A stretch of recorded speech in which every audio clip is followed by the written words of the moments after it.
박정희 대통령 시절 한국은 분명히 방향이 있는 나라였습니다. 경제개발 5개년 계획이라는 명확한 로드맵 아래에서 국가는 무엇을 키우고 무엇을 포기할지 스스로 결정했고 기업과 노동, 정부가 각자의 역할을 분명히 나누며 움직였죠. 새마을 운동으로 농촌을 일으키고 수출 하나로 먹고 살겠다는 각오로 공장을 돌리던 시절 한국은 가난했지만 두렵지 않았습니다. 앞이 보였기 때문이죠. 그러나 지금은 어떻습니까? 1997년 IMF 외환위기를 겪으며 우리는 한 번 나라가 무너지는 경험을 했고 다시는 그런 위기를 반복하지 않겠다고 다짐했습니다. 하지만 그 다짐은 오래가지 않았습니다. 코로나라는 외부 충격을 지나며 국가는 더 분열됐고 사회는 갈등을 관리하지 못했으며 정치는 산업과 경제를 책임지기보다는 편을 가르고 감정을 자극하는 데 익숙해졌습니다. 그 사이 기업들은 조용히 계산기를 두드리기 시작했죠. 이제는 기업이 한국을 떠나고 외국 기업은 한국을 쳐다보지도 않으며 환율은 오르는데 달러는 들어오지 않는 구조가 고착화되고 있습니다. 이건 일시적인 위기가 아니라 누적된 선택의 결과입니다. 오늘은 이 흐름의 중심에 있는 현대자동차를 통해 한국 제조업이 어디서부터 잘못되었고 지금 무엇을 마주하고 있는지 이야기해 보겠습니다. 오늘의 영상이 의미 있다고 느껴지신다면 구독과 좋아요로 끝까지 함께 해주시고요. 그럼 본격적으로 시작해 보겠습니다. 먼저 한국 제조업을 갉아먹은 강성노조의 현실에 대해서 알아보겠습니다. 한국의 노동운동은 분명 역사적 의미가 있습니다. 군부독재 시절 노동자의 권리는 존재하지 않았고 위험한 현장과 저임금 구조 속에서 노동조합의 투쟁은 필요했죠. 그 덕분에 지금의 노동 환경이 만들어진 것도 사실입니다. 여기까지는 누구도 부정하지 않습니다. 문제는 그 다음입니다. 지금의 대기업 제조업 노조는 더 이상 권리를 지키는 조직이 아닙니다. 이미 충분한 임금과 고용 안정성을 확보한 상태에서 생산성과 경쟁력이라는 산업의 본질을 외면한 채 기득권을 고정하는 데 집중하고 있습니다. 주 4.5일제, 더 나아가 주 35시간 근무 요구, 성과급의 상한선 없는 확대, 퇴직금 누진제 같은 요구들은 듣기에는 달콤하지만 제조업이라는 산업의 구조를 조금이라도 이해한다면 위험 신호로 보일 수밖에 없습니다. 제조업은 서비스업이 아닙니다. 쉬는 시간을 나눠서 조정하면 되는 구조가 아니고 사람 수를 늘린다고 해결되는 산업도 아니죠. 글로벌 제조업은 속도 싸움이고 생산성 싸움이며 시장 변화에 얼마나 빨리 대응하느냐가 생존을 가릅니다. 그런데 라인 변경 하나, 공정 자동화 하나에 몇 달씩 협의를 거쳐야 하고 그 과정에서 파업 가능성까지 감안해야 하는 구조라면 글로벌 경쟁에서 이길 수 있겠습니까? 노조는 말합니다. 일자리를 지키기 위함이라고요. 하지만 아이러니하게도 그 방식은 일자리를 가장 빠르게 사라지게 만드는 길입니다. 기업은 감정으로 움직이지 않습니다. 계산으로 움직입니다. 한쪽에서는 파업 리스크와 고정비가 눈덩이처럼 불어나는데 다른 한쪽에서는 자동화와 로봇으로 안정적인 생산이 가능하다면 기업이 어떤 선택을 할지는 너무나 명확하죠. 이걸 두고 기업이 배신했다고 말하는 건 현실을 외면하는 태도입니다. 특히 현대차 노조의 최근 요구들은 상징적입니다. 이미 세계 최고 수준의 임금과 고용 안정성을 확보한 상황에서 생산 시간은 줄이고 보상은 늘리겠다는 구조적 요구를 전면에 내세우고 있습니다. 이건 협상이 아니라 압박이고 타협이 아니라 시험입니다. 문제는 이 시험을 통과하지 못하면 기업이 떠난다는 점이죠. 그리고 기업은 실제로 떠나고 있습니다. 다음은 정부는 조정자가 아니라 방관자이자 동조자였습니다. 강성노조 문제를 더 심각하게 만든 건 정부의 역할입니다. 아니, 역할 부재라고 해야 정확하겠죠. 정부는 산업 현장에서 노사 갈등이 발생할 때 조정자가 되어야 합니다. 어느 한쪽의 손을 들어주는 것이 아니라 국가 전체의 경쟁력과 미래를 기준으로 판단해야 하는 위치입니다. 하지만 지난 시간 동안 정부는 그렇게 행동하지 않았습니다. 노동 이슈는 정치의 도구가 되었고 기업은 쉽게 비난의 대상이 되었으며 규제는 쌓여만 갔습니다. 기업이 설비를 옮기고 공장을 이전하고 자동화를 추진하면 곧바로 일자리 파괴라는 낙인이 찍혔고 그 과정에서 정부는 기업을 설득하기보다 여론을 선택했습니다. 이러니 기업 입장에서 한국은 더 이상 예측 가능한 나라가 아니게 된 겁니다. 기업이 가장 두려워하는 건 세금도 아니고 임금도 아닙니다. 불확실성입니다. 오늘은 괜찮다가 내일 갑자기 규제가 생기고 합법이었던 결정이 정치적 논쟁의 대상이 되며 노조와의 갈등이 정부 개입 없이 방치되는 구조 속에서 장기 투자를 결정할 수 있는 기업은 많지 않습니다. 외국 기업이 한국을 외면하는 이유도 여기에 있습니다. 시장 규모가 작아서가 아니라 리스크 대비 수익이 맞지 않기 때문이죠. 정부는 말합니다. 투자를 유치하고 있다고요. 하지만 실제로는 연구개발이나 단기 자본만 들어올 뿐 공장과 일자리를 만드는 장기 투자는 점점 줄어들고 있습니다. 반대로 한국 기업들은 미국, 동남아, 인도 등으로 생산 기지를 옮기고 있습니다. 이건 애국심의 문제가 아닙니다. 생존의 문제입니다. 이쯤 되면 묻지 않을 수 없습니다. 정부는 과연 누구를 위해 존재하는가, 그리고 지금의 정책 방향이 10년 뒤 한국 산업을 살릴 수 있는가 말입니다. 노조의 요구를 그대로 두고 기업의 부담만 늘리면서 환율과 지수만 관리하면 경제가 굴러갈 거라고 믿는다면 그건 너무 아니란 생각입니다. 산업은 정치 구호로 움직이지 않습니다. 숫자는 잠시 속일 수 있어도 구조는 속일 수 없죠. 그리고 현대자동차는 왜 한국을 벗어나기 시작했는지 이제 본격적으로 알아보겠습니다. 현대자동차는 단순히 이익이 조금 줄어든다고 공장을 옮길 기업이 아닙니다. 울산 공장은 세계 최대 규모의 단일 자동차 공장이었고 수십 년 동안 한국 제조업의 상징이었습니다. 그런 현대차가 생산의 중심축을 해외로 옮기기 시작했다면 그건 감정이나 일시적 판단이 아니라 구조적인 계산의 결과라고 봐야 합니다.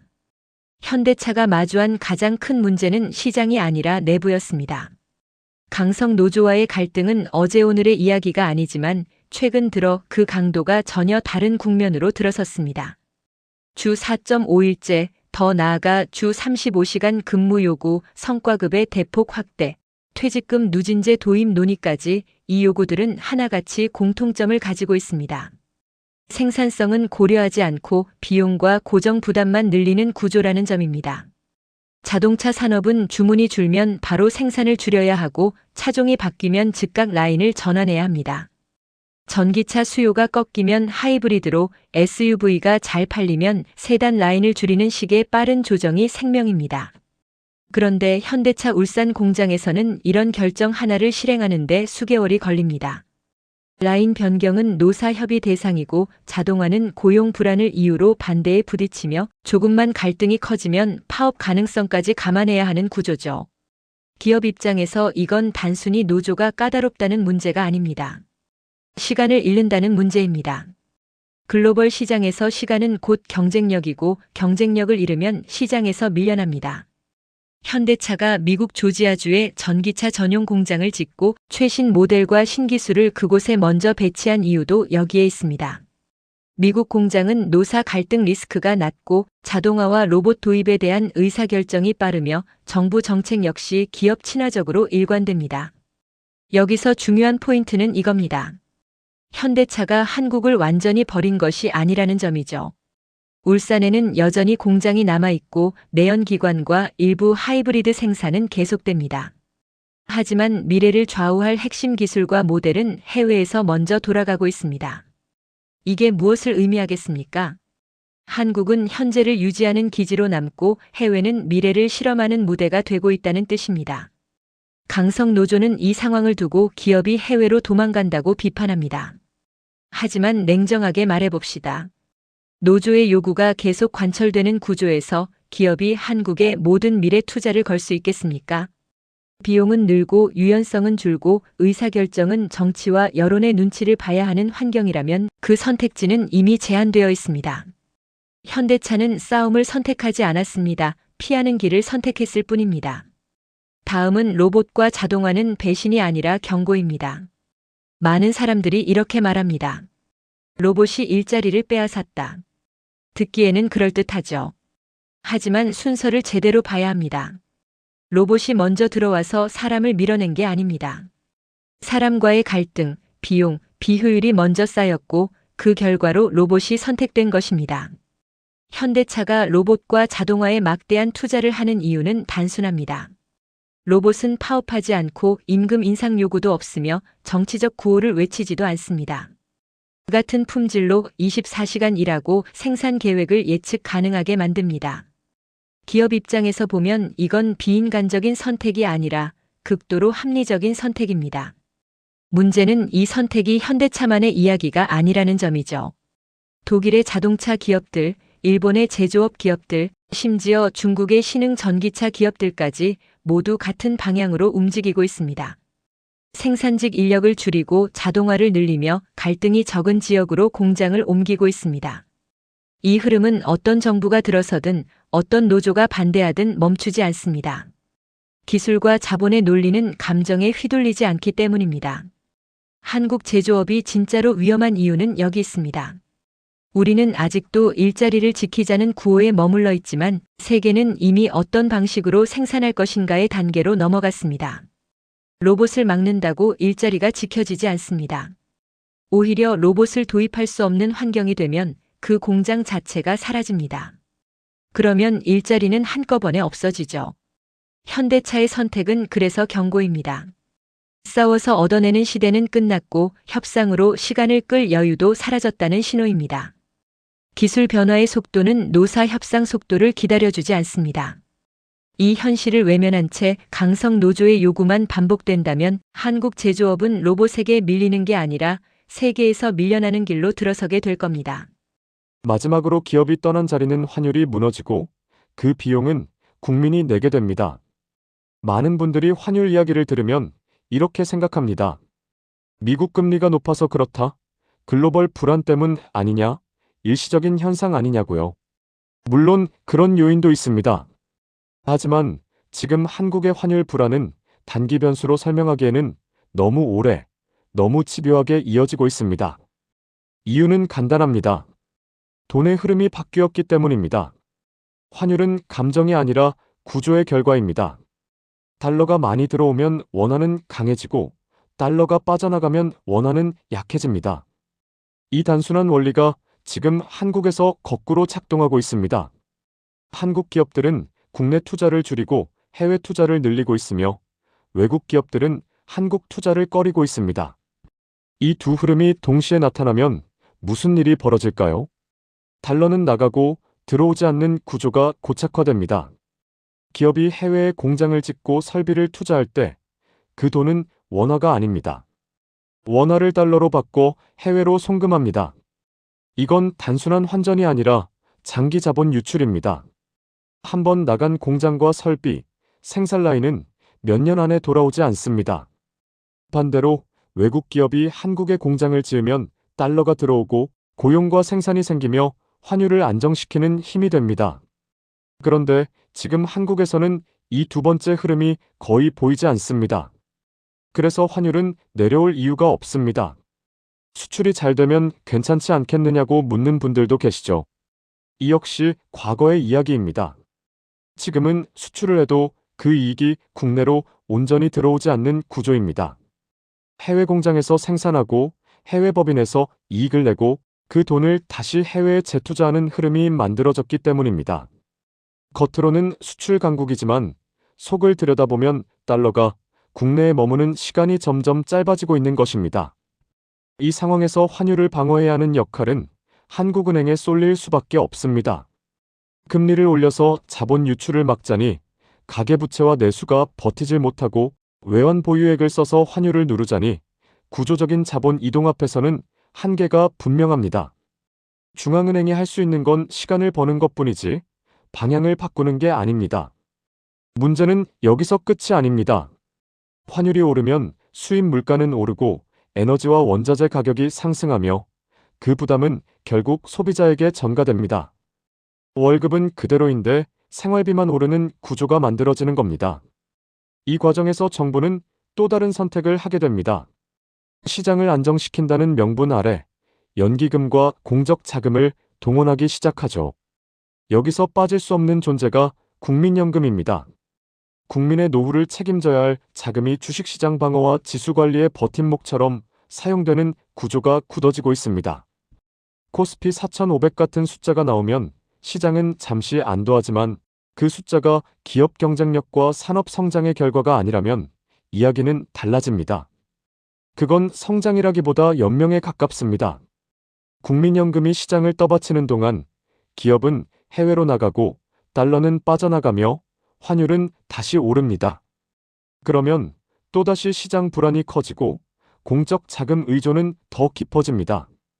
이건 선순환이 아니라 위험한 고리입니다. 결국 그 부담은 미래 세대가 떠안게 되죠. 연금의 수익률이 낮아지면 보험료는 오를 수밖에 없고 재정 압박은 커집니다. 여기서 중요한 질문을 던져야 합니다. 우리는 지금 무엇을 지키고 있는가 하는 질문입니다. 기업이 떠나는 구조를 방치한 채 환율만 잡겠다고 나서는 것이 과연 올바른 선택일까요? 산업의 뿌리가 약해지고 있는데 숫자만 관리한다고 경제가 살아나지는 않습니다. 환율은 결과이지 원인이 아닙니다. 원인을 해결하지 않으면 결과는 반복됩니다. 지금 한국 경제가 마주한 위기는 환율 그 자체가 아닙니다. 기업이 떠나고 자본이 빠져나가며 그 공백을 공적 자금으로 메우는 구조가 문제입니다. 이 구조를 바꾸지 않는 한 환율은 언제든 다시 흔들릴 것이고 그때마다 국민의 부담은 더 커질 수밖에 없습니다. 이게 지금 우리가 서 있는 자리입니다. 지금 한국 경제를 바라보며 가장 불안한 건 문제를 고치는 방향이 아니라 버티는 방향으로만 정책이 움직이고 있다는 점입니다. 들어오는 세수는 부족하다고 하고 재정은 빠듯하다고 하면서 현장에서는 군인들에게 지급되어야 할 예산조차 지연되고 있다는 이야기들이 들립니다. 만약 이 신호들이 사실이라면 이건 단순한 행정착오가 아니라 국가 재정의 체력이 떨어지고 있다는 경고로 받아들여야 합니다. 그런데 동시에 어떤 그림이 펼쳐지고 있죠? 주식시장은 5,000포인트를 이야기하고 있습니다. 국민연금 자금이 시장으로 흘러들어가고 정책은 주가 부양에 맞춰져 있습니다. 여기서 묻지 않을 수 없습니다. 주식지수 5,000을 만들기 위해 다른 한쪽을 희생시키고 있는 건 아닌지, 특히 부동산 시장을 강하게 틀어막으며 세수의 큰 축을 스스로 조이고 있는 건 아닌지 말입니다. 부동산 규제를 완화하면 세금이 늘어난다는 건 누구나 아는 이야기입니다. 거래세, 보유세, 취득세, 관련 산업까지 연쇄적으로 움직이죠. 그런데도 이 카드는 끝까지 꺼내지 않고 있습니다. 이 지점에서 현 정부의 방향을 짚어보지 않을 수 없습니다. 이재명 정부의 공약은 분명했습니다. 주식 5,000포인트, 기업에 대한 강한 압박, 그리고 소득 분배 중심의 정책 기조였죠. 열심히 일해서 세금을 낸 사람의 돈으로 빚을 지거나 소득이 부족한 사람을 지원하겠다는 방향이었습니다. 대표적인 예가 전 국민 25만 원 지급 같은 정책이죠. 취지는 이해할 수 있습니다. 하지만 결과는 냉정하게 봐야 합니다. 이 정책들이 과연 경제를 살렸습니까? 아니면 국가 채무만 늘렸습니까? 재정은 약 13조 원 이상 더 부담하게 되었고 그 사이 산업은 살아났다고 말하기 어렵습니다. 기업은 투자를 망설이고 해외로 나가며 환율은 불안정해졌습니다. 분배는 있었지만 성장을 동반한 분배였는지에 대해서는 누구도 자신 있게 답하지 못합니다. 돈을 나눠주는 정책은 잠깐의 체감은 만들 수 있지만 산업과 일자리를 만들지는 않습니다. 그리고 그 비용은 결국 미래 세대가 떠안게 됩니다. 지금의 한국 경제는 중요한 갈림길에 서 있습니다. 주가와 지수를 올리는 데 집중할 것인지 아니면 기업이 돌아오고 산업이 살아나는 구조를 만들 것인지 말입니다. 숫자는 정책으로 관리할 수 있을지 몰라도 산업은 그렇지 않습니다. 세수가 부족하다고 하면서 한쪽에서는 돈을 뿌리고 다른 한쪽에서는 세금이 들어올 길을 막고 있다면 이건 지속 가능한 정책이라고 보기 어렵습니다. 한국은 아직 선택할 시간이 있습니다. 하지만 숫자에 집착하고 구조를 외면한다면 그 시간은 생각보다 빨리 사라질 겁니다. 지금의 결정이 10년 뒤 한국의 모습이 될 것입니다. 오늘 이야기가 의미 있었다면 구독과 좋아요, 그리고 여러분의 생각을 댓글로 남겨주세요. 이 문제는 정치의 문제가 아니라 우리 모두의 생존에 관한 이야기입니다. 끝까지 시청해 주셔서 감사합니다.